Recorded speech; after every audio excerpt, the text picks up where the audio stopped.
Bismillahirrahmanirrahim. Assalamualaikum warahmatullahi wabarakatuh. Halo Sobat Indonesia, mari kita sambung pelajaran kita tentang tense atau bentuk waktu. Menyambung yang kemarin nomor 3 di simple past tense. Ada yang rumus verb, noun, dan adjective. Sekarang kita lanjut ke nomor 4. Ya, yaitu past continuous tense. Apa sih past continuous tense itu? Berikut definisinya. Past artinya masa lampau atau masa lalu, continuous artinya sedang berlangsung, dan tense artinya bentuk waktu. Kalau digabung artinya dari belakang, ya bentuk waktu sedang berlangsung masa lampau. Yaitu bentuk waktu yang sedang berlangsung pada masa lampau atau masa lalu dan tidak ada lagi kaitannya dengan waktu sekarang. Dan ini hanya khusus untuk verb atau kata kerja. Nah, ciri-cirinya yang pertama itu ada to be kedua. Menggunakan to be to ya, dan ing setelah verb. Jadi to be kedua dengan ing ini tidak bisa dipisahkan, cannot be separated because it is for past continuous tense pattern. Jadi ada to be kedua, ada verb one plus ing. Verb pertama gabung atau tambahin ing. Ciri-ciri kedua ada to be kedua. To be kedua apa aja? Ya ada was dan were. Was untuk subjeknya I, he, she, dan it.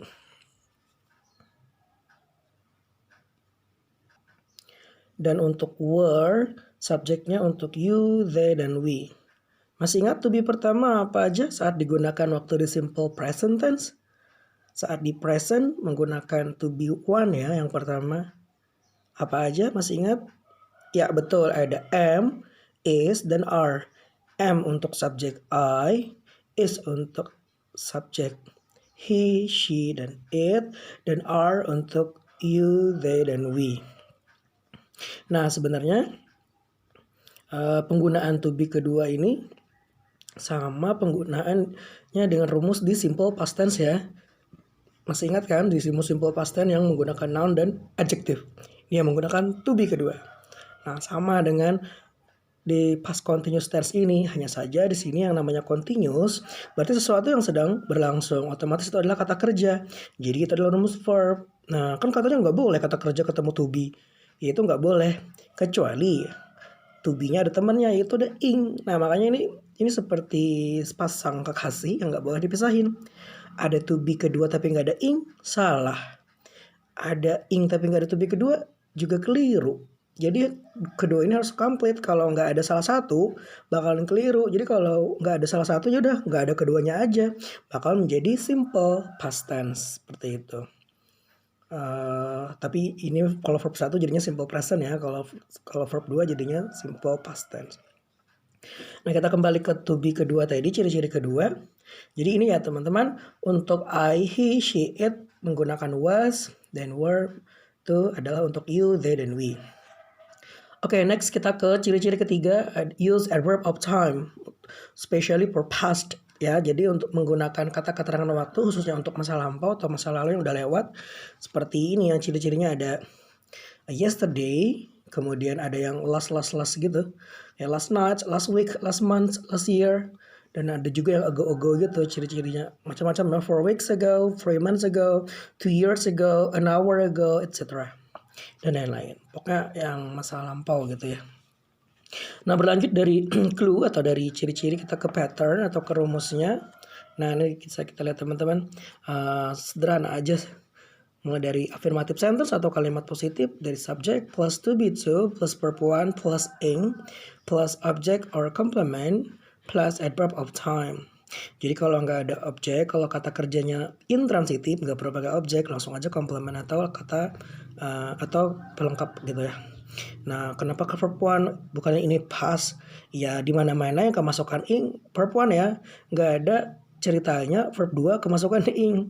Jadi yang kemasukan ing itu pasti verb one ya. Dan ciri-ciri continuous di sini maksudnya ciri-ciri yang pas di sini yaitu ini, menggunakan to be kedua. Yang lainnya normally menggunakan standar seperti yang kita pelajari di simple lainnya, maupun simple present ataupun simple past tense. Jadi sederhana aja. Yang membedakan dengan yang lain bahwa ini past adalah to be-nya kedua, dan yang menandakan ini adalah continuous, yaitu tinggal tambahin ing setelah verb.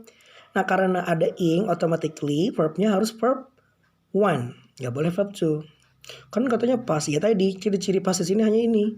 To be yang dipakai adalah to be bentuk past atau to be kedua.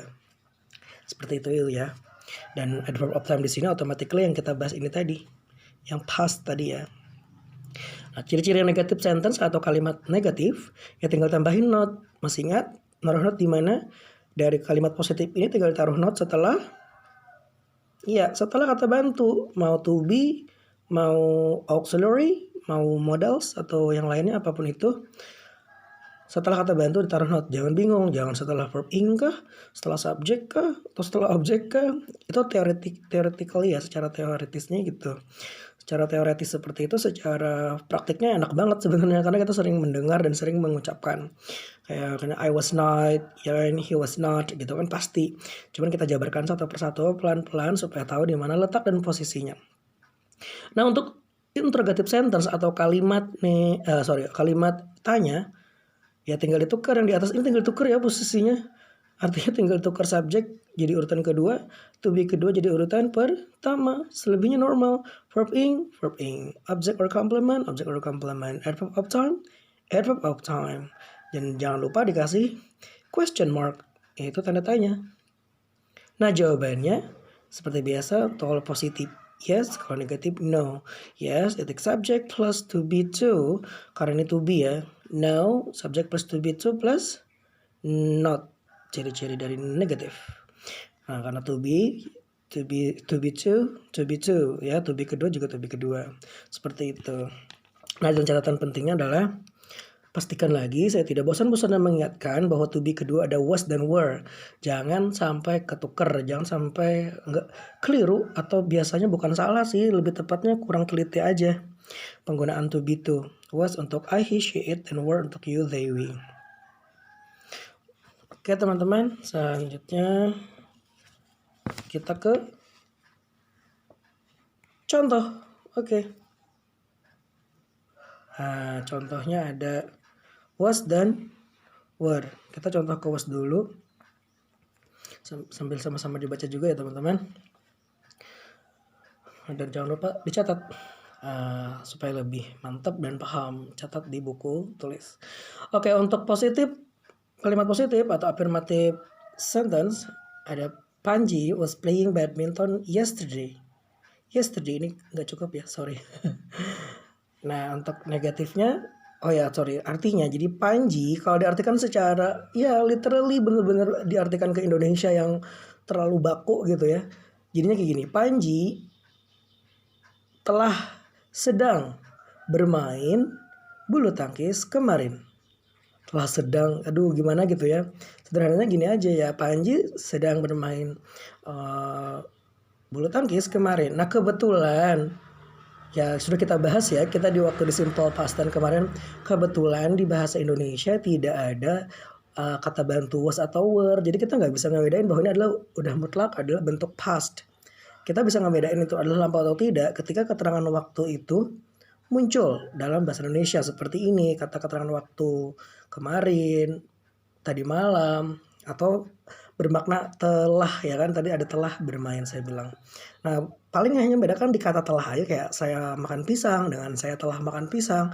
Yang membedakan kan hanya ada kata telah, sedangkan di bahasa Inggris telah tidak ada representatifnya. Ya tadi ini was ini bisa dibilang bisa bermakna telah, tapi tidak bermakna mutlak telah ya. Ini hanya membantu, nama juga kata bantu. Jadi Panji telah sedang bermain bulu tangkis kemarin. Nah, kalau negatifnya ya tinggal diubah. Panji karena orang laki-laki tunggal, dia jadi he, was tambahin not jadi was not atau wasn't, and playing badminton yesterday. So negative sentence is he wasn't playing badminton yesterday. Dia telah tidak sedang bermain bulu tangkis kemarin. Ya paham-paham teman aja kali ya. Dia sedang tidak bermain bulu tangkis kemarin, sama aja. Yang penting poinnya dapat ya. Dia menggunakan was dan negatif menggunakan not, dan kata keterangan waktunya menggunakan yang lampau juga. Di sini tanpa kata keterangan waktu pun kita udah tahu ini adalah bentuk past ya, benar-benar past, dan ada ing yaitu continuous. Ini hanya pelengkap aja. Sebenarnya kalau dalam bahasa Inggris malah nggak wajib-wajib amat. Kalau dalam bahasa Indonesia kayaknya perlu banget. Karena kalau nggak ada waktunya kita ya tadi nggak tahu kalau nggak bilang telah gitu kan. So next to interrogative sentence, untuk kalimat tanya, was he playing badminton yesterday? Tinggal saya balik tadi kan ada was di depan subjeknya. Nah karena ini udah pakai he ya pakai he aja ya. Kita biasain pakai pronoun agar terbiasa nanti saat di tes atau di TOEFL atau di soal-soal bahasa Inggris terbiasa dengan pronoun atau kata ganti. Jawabannya yes, he was. No, he was. Negatif not. No, he was not, atau no, he wasn't. Gitu. Oke, next kita ke contoh were. Nah, contoh were kalimat positif atau affirmative sentence yaitu Yudi and I were cooking this morning. Yudi dan saya telah sedang memasak tadi pagi. This morning ini lebih digunakan kepada teman-teman di sana yang bule, mereka biasanya menggunakan untuk lampau ya. Bukan definisi harfiah seperti kitab pagi ini kayak lagi rencana atau lagi ngerjain tuh kan sekarang atau future. Tapi ini this morning lebih kepada dia ngomongnya lebih pagi, lebih lewat dari pagi. Misalkan siang atau sore. Yudi dan saya telah memasak tadi pagi. Jadi lebih kayak pagi yang lalu atau pagi yang tadi yang udah lewat. Jadi this morning ini teman-teman rekomen untuk dipakai buat yang udah terjadi ya. Bukan pagi ini. Kapan kita berangkat? Pagi ini. Seolah-olah seperti future kan, masih rencana.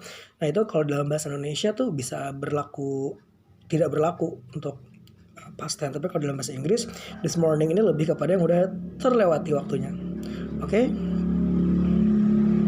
Selanjutnya kita ke negatif. Nah seperti biasa Yudi dan I kita ganti jadi we ya, kalau nggak ada I-nya jadinya they ya kan, Yudi and Eri misalkan. Jadi kita nggak bahas orang lain, tapi kalau ada sayanya berarti akan menjadi kita atau kami. Were, not, weren't saya singkat ya. Supaya terbiasa penyingkatan were not jadi weren't cooking this morning.